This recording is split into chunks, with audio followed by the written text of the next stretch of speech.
Problème dans un réacteur nucléaire chinois. Un nombre record de jets chinois harcèle Taïwan. Et plus d'arrestations à Hong Kong. Cela est plus encore à la une des actualités chinoises de cette semaine.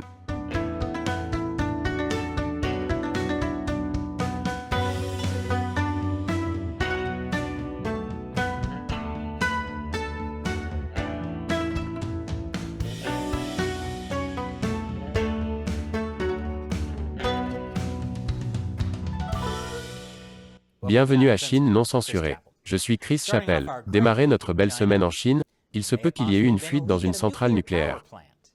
Le groupe énergétique français EDF a déclaré lundi qu'il avait été informé d'une accumulation de gaz inerte dans sa centrale en Chine et avait demandé une réunion avec son partenaire chinois.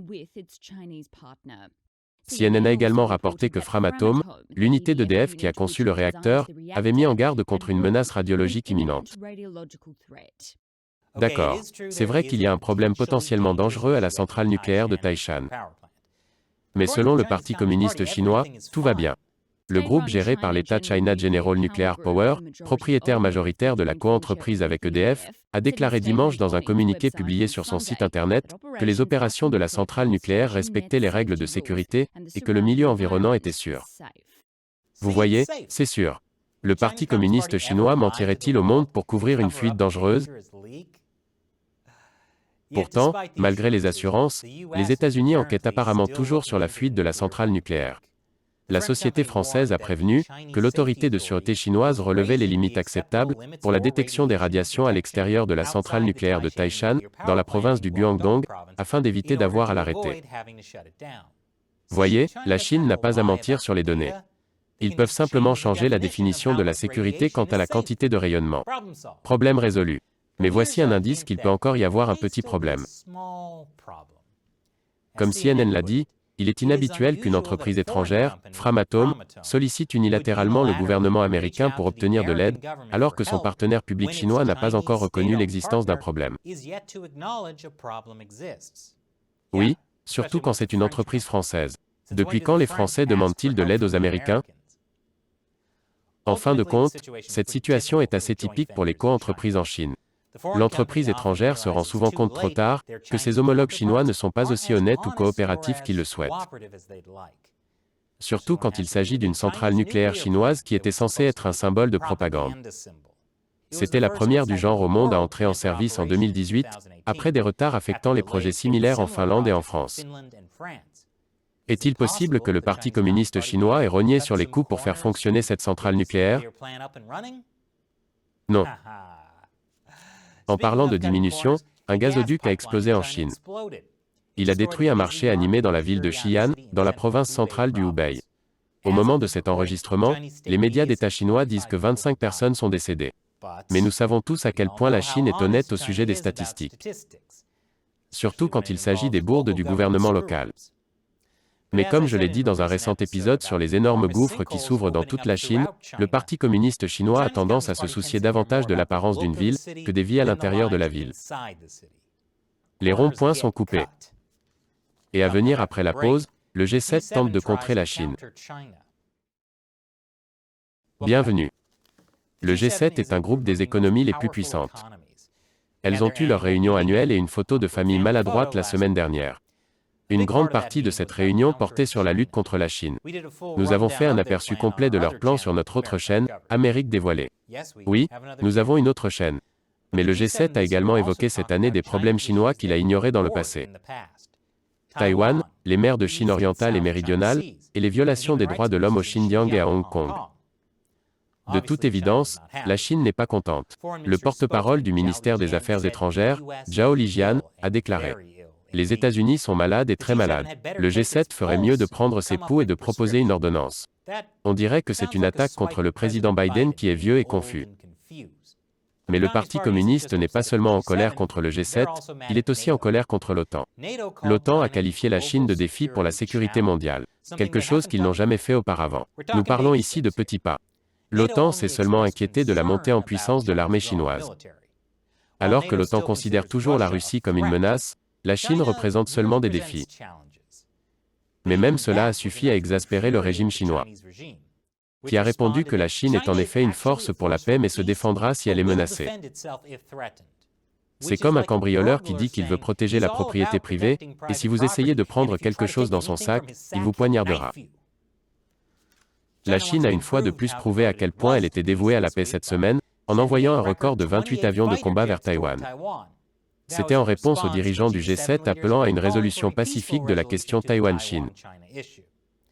Le problème est que le Parti communiste chinois n'est jamais en faveur de la paix. Il s'agit de laisser le monde en morceaux. Pendant ce temps, les États-Unis ont envoyé le porte-avions Ronald Reagan en mer de Chine méridionale, ainsi que 2 destroyers lance-missiles. Les États-Unis ont déclaré que cela faisait partie des opérations courantes de liberté de navigation dans les eaux internationales. Les médias d'État chinois l'ont qualifié d'appât de guerre froide. Contrairement aux avions de chasse volant vers un pays qu'ils ont menacé d'envahir, le mois dernier, un marathon bâclé en Chine a fait 21 morts. Une enquête a été lancée sur les raisons pour lesquelles les organisateurs ont ignoré les avertissements météorologiques extrêmes. Et maintenant, le chef du Parti communiste qui en était responsable est mystérieusement mort. Eh bien, ce n'était pas si mystérieux. Il est tombé d'un immeuble. Ne vous inquiétez pas, la police locale dit que ce n'était pas un homicide. Mais ils ne disent pas non plus que c'était un suicide. Combien y a-t-il d'autres options? Est-ce qu'il marchait sur le toit d'un immeuble et a glissé? En parlant de mort mystérieuse, un haut responsable communiste d'une université de Shanghai a été poignardé à mort. Oui, les universités chinoises sont toutes supervisées par un responsable du parti. Celui-ci a été poignardé à mort par un collègue professeur. Mais les détails sont épars, parce que les médias dirigés par le Parti communiste n'aiment pas vraiment parler de l'assassinat de responsables du Parti communiste. Au lieu de cela, ils préfèrent se concentrer sur l'amour que le peuple chinois porte au Parti communiste. Après tout, les sondages internationaux ont indiqué à maintes reprises que les cotes d'approbation des Chinois envers le PCC et le gouvernement sont les plus élevées au monde. Oh, comment font-ils? Eh bien, le secret est que tout est pour le peuple. Et oui, les médias d'État l'ont écrit en majuscules. En parlant de journaux dirigés par les communistes, le New York Times. Ils ont mené une rare interview avec la scientifique chinoise potentiellement impliquée dans la fuite du laboratoire du coronavirus. La virologue est le Dr Shi Zhengli. Elle est connue comme la femme chauve-souris de Chine pour ses recherches sur les coronavirus de chauve-souris, comme le genre qu'elle faisait à l'Institut de virologie de Wuhan.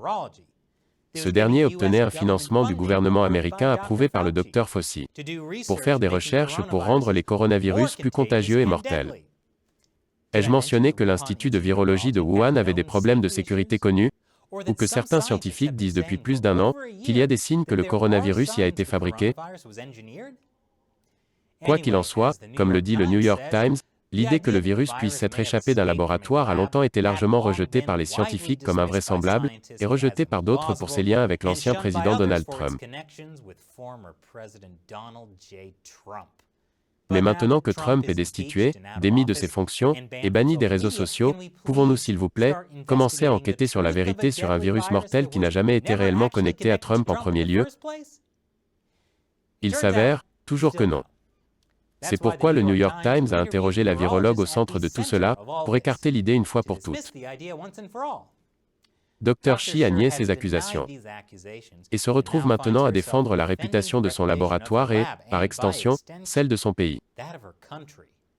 Vous voyez, dire que le coronavirus peut avoir fui d'un laboratoire est raciste et xénophobe. Le New York Times dit que le Dr Shi pouvait à peine contenir son mécontentement. Je ne sais pas comment le monde en est arrivé là, en versant constamment de la saleté sur une scientifique innocente. Je suis content que le New York Times fasse toujours le travail de propagande du Parti communiste chinois. Mais savez-vous qui ne fait pas le travail du PCC? Roumanie. Ils viennent d'interdire les télécommunications chinoises Huawei du réseau 5G du pays. Chaque administration américaine, d'Obama à Trump en passant par Biden, a mis en garde contre le risque de Huawei. Le fait que ces 3 gars soient d'accord sur quelque chose vous dit quelque chose. Et de plus en plus de pays se sont joints aux États-Unis pour interdire Huawei des réseaux 5G. Cela fait partie de ce que le département d'État américain appelle le Clean Network. Juste une autre initiative de l'ère Trump que l'administration Biden poursuit. Et la police de Hong Kong a arrêté plus de défenseurs de la démocratie. Je vais vous dire pourquoi après la pause. Bienvenue.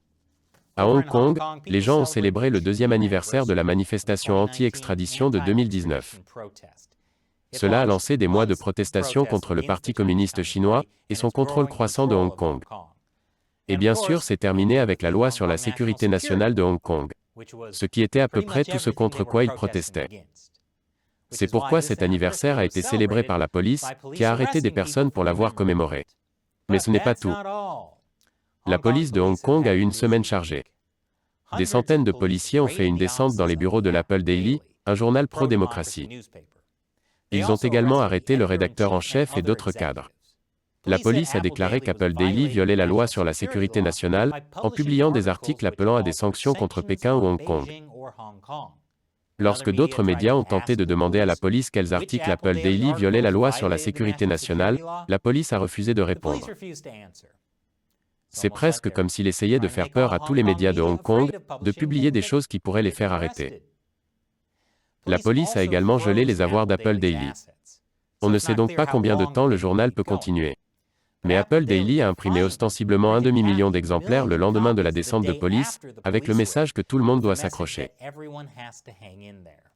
Pendant ce temps, Jimmy Lai, le fondateur d'Apple Daily, est jugé.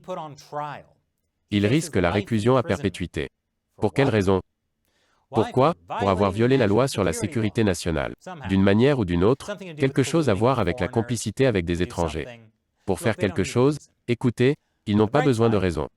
Du côté positif, l'organisation anticommuniste américaine, la Fondation commémorative des victimes du communisme ont décerné à Jimmy Lai une grande distinction pour son engagement de longue date, en faveur de la démocratie à Hong Kong. J'espère qu'il pourra un jour accepter le prix en personne. Mais s'il finit en prison à vie, ils offriront aussi à Jimmy ce très beau gâteau. Jimmy, on met un ingrédient spécial dans le gâteau.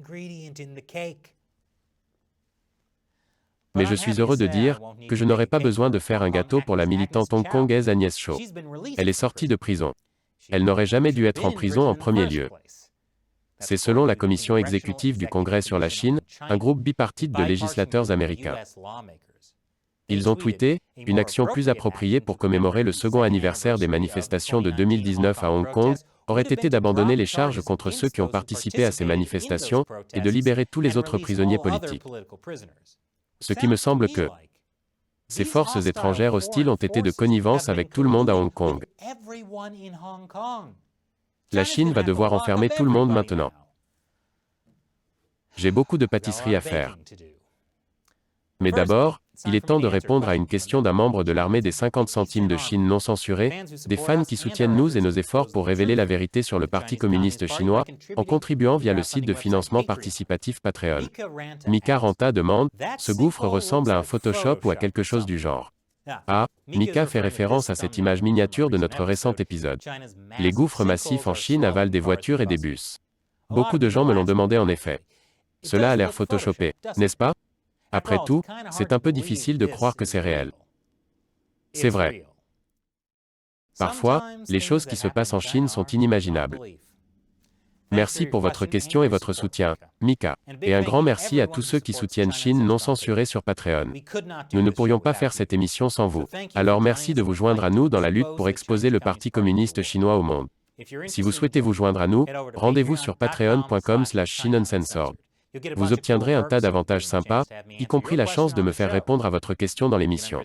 Encore une fois, je suis Chris Chappell, à la prochaine fois.